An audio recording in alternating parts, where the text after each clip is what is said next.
जी नाज़रीन अस्सलाम वालेकुम। 3 मौज़ूआत पर आज हम बात करेंगे। पहली बात तो ये है कि वज़ीर-ए-आज़म पाकिस्तान ने आज अपनी 1 साला कारकर्दगी एक वीडियो में बता दी। उस वीडियो में क्या-क्या चीज़ें बता दी गई हैं, क्या-क्या चीज़ें छुपा ली गई हैं, उस पर हम बात करेंगे।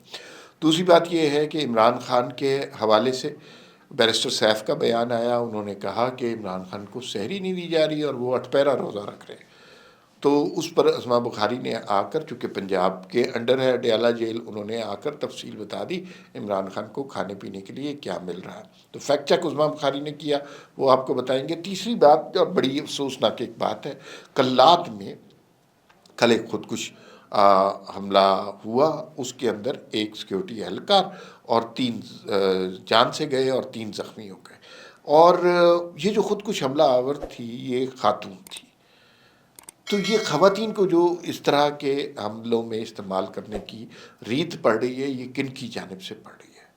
आपको ये जानकर हैरत होगी कि ये उन्हीं लोगों की जानिब से रीत पड़ रही है जो ख़वातीन के हकूक़ का नारा लगाते हैं बलूचिस्तान में। तो इन तीनों मौज़ूआत पर हम बात करेंगे। पहले वज़ीर-ए-आज़म पाकिस्तान की बात कर लेते हैं। वज़ीर-ए-आज़म पाकिस्तान ने जो अच्छी बातें की, जो अच्छी परफॉर्मेंस की, उसके हवाले से बातें की। उन्होंने एक वीडियो जारी की है, अच्छा है वीडियो जारी की है। 60 सफ़ों का सप्लीमेंट नहीं जारी किया, उससे बहुत ख़र्चा होता है, उसका फ़ायदा कम होता है और उसके ऊपर तनकीद ज़्यादा होती है। तो वीडियो जारी की गई है और उसके अंदर उन्होंने बताया कि जनाब हमने अज़्म इस्तेहकाम से अदम इस्तेहकाम तक का सफ़र तय किया। कुछ इसमें विजुअल भी लगाए हैं जिसमें 9 मई टाइप के लोग थे। तो ये बात तो सही है कि इस मुल्क में धरने, लॉन्ग मार्च, धमाके और मुख्तलिफ़ किस्म के प्रोटेस्ट, एहतजाजों के सिवा कुछ भी नहीं था। हुकूमत ने ग्रेजुअली उन सब चीज़ों को कंट्रोल करने की कोशिश की है। सारी चीज़ें कंट्रोल नहीं हुई, लेकिन चीज़ें अब बेहतर हुई हैं। लगता है कि हम मुल्क में रह रहे हैं, किसी जंगल में नहीं रह रहे, तो चीज़ें बेहतर होना शुरू हुई हैं। हालाँकि इस साल भी उन्हें बहुत सारी दुश्वारियों का सामना करना पड़ा। 26 नवंबर आपके सामने है, कितना तकलीफ़देह वाक़या था और जिसका दिल चाहता था इस्लामाबाद के ऊपर चढ़ाई कर लेता था। फिर उन्होंने अपनी खूबियाँ भी गिनवाई। उन्होंने कहा कि हमारी चीज़ें कुछ बेहतर हुई हैं, महंगाई कम हुई है, रिकॉर्ड कम हुई है, 9% पर आ गई है। हमारी तरसीलात ज़र में इजाफ़ा हुआ है, जो कि उन्हें मुल्क पाकिस्तानी हमें पैसे भेजते हैं, उनमें अब इजाफ़ा होना शुरू हो गया है। और इमरान खान ने हालांकि उन्हें मना किया हुआ है कि ना भेजें पैसे, तो वो तरसीलात ज़र में इजाफ़ा होना शुरू हो गया है। स्टॉक मार्केट के हवाले से बहुत खुशाइन बातें हैं कि स्टॉक मार्केट आसमान से बातें कर रही है। हमारी ओवरऑल इस्तेहकाम पैदा हुआ है।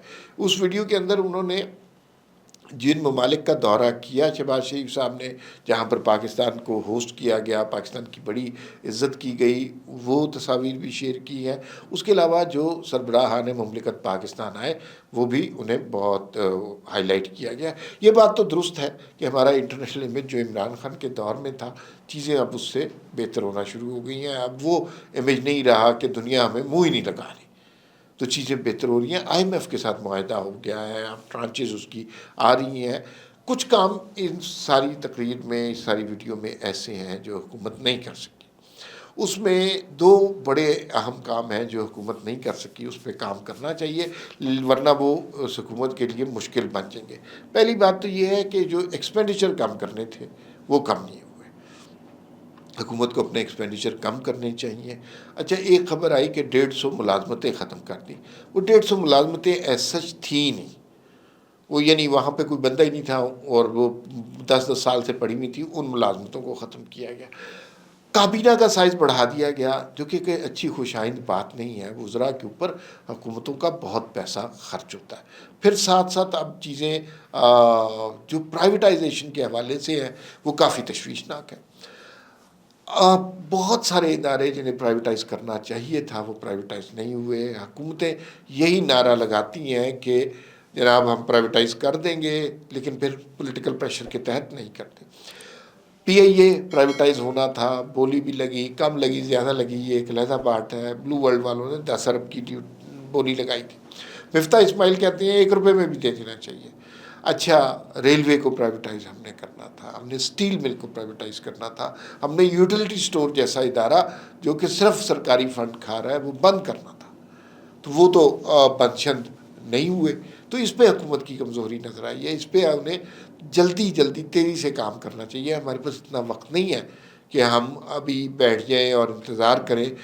جس طرح کے ڈراسٹک میئر شہباز شریف صاحب کو لینے چاہیے، اس میں سب سے اہم میئر جو ہے وہ ایکسپینڈیچر کٹ کرنا ہے، اور دوسری بات یہ ہے کہ آپ نے پرائیویٹائزیشن کرنی ہے. یہ 4 ادارے میں نے آپ کو بتایا، اگر یہ 4 ادارے پرائیویٹائز ہو جائیں، ایک تو یہ ہوگا کہ ان کی کوالٹی بہتر ہو جائے گی، مطلب پی آئی اے کی پروازیں ٹائم پہ آیا کریں گی، جہاز بہتر ہو جائیں گے اور باقی ساری چیزیں ہو جائیں گی.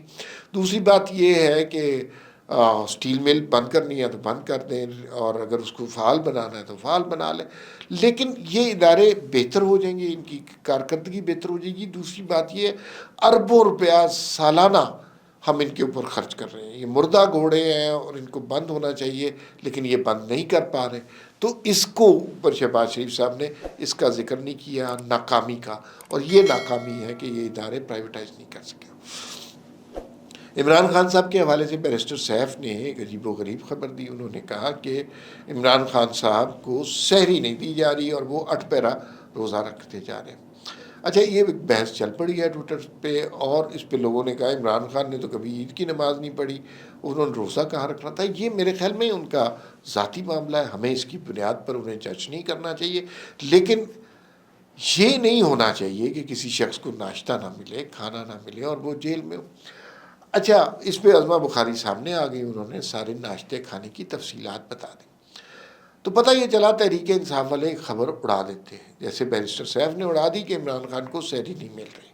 اسی طرح کچھ عرصہ پہلے ایک خبر یہ اڑا دی گئی تھی کہ عمران خان کو ایک 8x8 کے کمرے میں رکھا ہوا ہے. تو پھر وہ ویڈیو جاری کرنی پڑی جس میں بتایا گیا کتنا بڑا کمرہ ہے، کھانے کے لیے کیا چیزیں دی گئیں، ایکسرسائز کے لیے کیا چیزیں دی گئیں.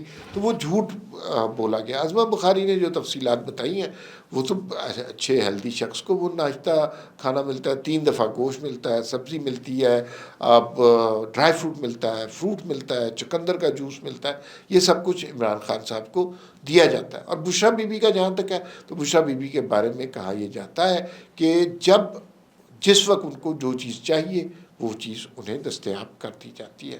تو یہ ایک فیکٹ چیک ہوا اور بہت اچھا فیکٹ چیک ہوا، ہونا چاہیے تھا.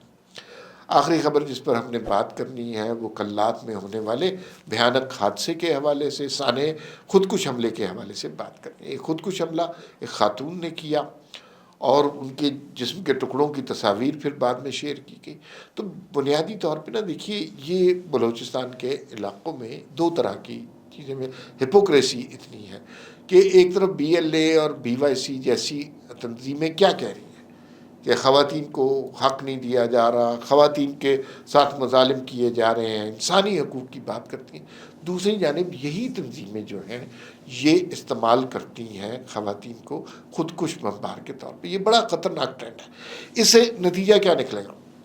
ہمارے معاشرے میں عمومی طور پر خواتین کو زیادہ احترام دیا جاتا ہے، بس میں پہلے جگہ دی جاتی ہے، رستے گزرنے کا پہلے دیا جاتا ہے، سیکیورٹی چیک اتنے زیادہ نہیں ہوتے. لیکن اب اس طرح کے واقعات کے بعد خواتین کے اوپر بھی ریسٹرکشن لگیں گی. اب ہر پوسٹ پر ان کی چیکنگ ہوگی، ہونی بھی چاہیے، اس لیے کہ اس طرح کے نقصانات یا خودکش حملے ہوں گے تو پھر سیکیورٹی ایجنسیز کو الرٹ ہونا چاہیے. دوسری بات یہ ہے کہ وہ خواتین جو پتہ نہیں ان کو حب سے بیجا میں رکھتے ہیں، ان کو کوئی ٹیکے لگاتے ہیں، ان کے ذہن معاف ہو جاتے ہیں، ان کو بلیک میل کرتے ہیں، ویڈیوز بناتے ہیں، کیا کرتے ہیں کہ وہ اس طرح کے انتہائی اقدامات پر مجبور ہو جاتی ہیں. تو وہ میرے خیال میں ان آرگنائزیشن کو، B L A, B Y C کو سوچنا چاہیے کہ وہ خواتین کو کس قدر طریقے غیر انسانی طریقے سے استعمال کر رہی ہیں. یعنی انہیں خودکش بمبار بنا دیا ہے. اور یہ پہلا واقعہ نہیں ہے، اس سے پہلے بھی کئی اس طرح کے واقعات ہوئے ہیں، اور اس کا سرا الٹیمیٹلی انہی آرگنائزیشن کی طرف جاتا ہے جو بڑے فخر سے نعرہ لگاتے ہیں خواتین کے حقوق کا، انسانی حقوق کا. اب یہ جو خاتون خودکش حملہ آور تھیں، اس کے بارے میں آپ نے کوئی ڈاکٹر ماہرن بلوچ کا کوئی پیغام سنا؟ بی ایل اے کی جانب سے کوئی اس کی مذمت سنی؟ وہ تو کریں گے ہی نہیں. ان کا تو مقصد ہی ہے یہاں پہ انارکی پیدا کرنا اور یہاں پہ تباہی پھیلانا. تو بہرحال یہ ایک خطرناک ٹرینڈ ہے اور بالکل کنٹراسٹ ہے کہ یہ آرگنائزیشن کلیم کیا کرتی ہیں اور ان کے اپنے اصل اعمال کیا ہیں. فی الوقت اتنا ہی، پھر ملاقات ہوگی، اللہ حافظ.